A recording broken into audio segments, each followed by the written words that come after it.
So in this recording, I'm going to teach you how to use Google Keyword Planner. So this is what it looks like. That's not very helpful what I've done there, but anyway.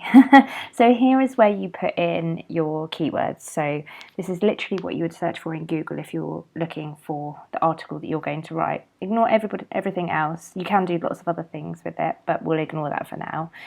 And you just press get ideas. So it'll take a little bit of time.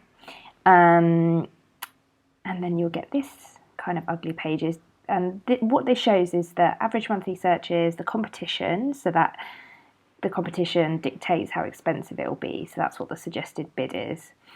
If it's high, it'll be more expensive. If the competition's low, it'll be less expensive. And then you'll just want to download the data, just Excel CSV.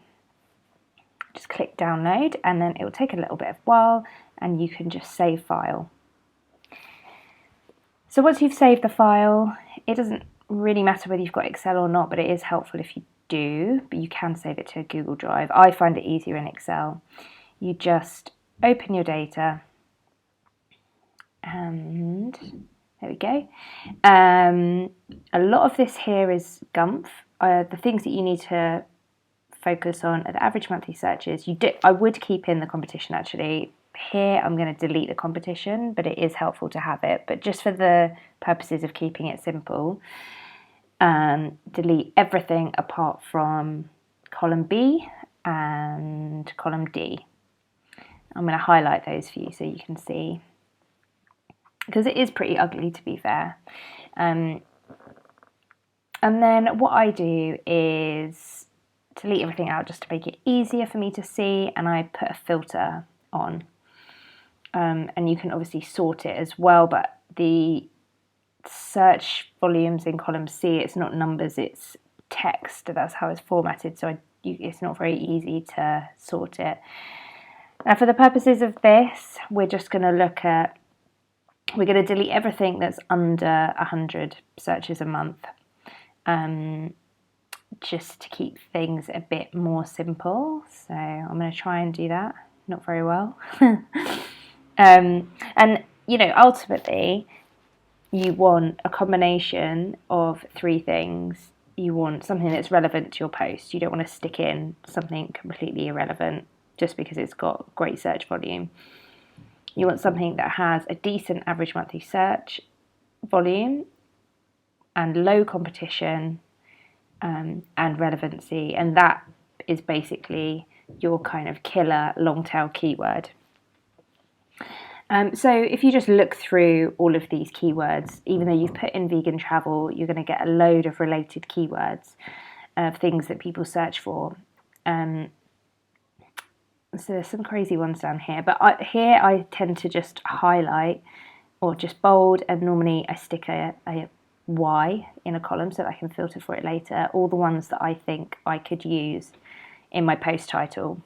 So vegan tips, vegan essentials, vegan travel. There's not actually vegan friendly. I missed a trick there. I should have highlighted that, because vegan friendly would be great. Vegan friendly travel or vegan friendly travel destinations or whatever. Lol. Anti-vegan. You get some really funny ones in here as well, like vegan cat food. So then the higher you go up, the less search terms there'll be, and the more obvious ones will be in here. So like vegan or vegan restaurants or vegan recipes. And the lower down is where you get the more kind of weird niche ones like vegan hiking boots or like vegan condoms. Vegan UK, that's a good one. I mean, a lot of these are food related, but you get the picture.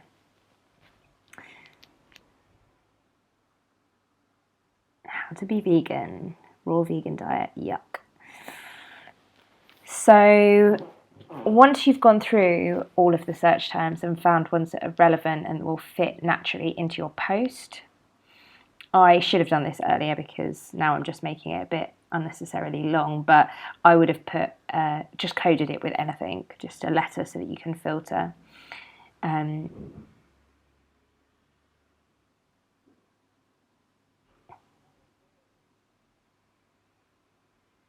Sorry for this boring piece of footage.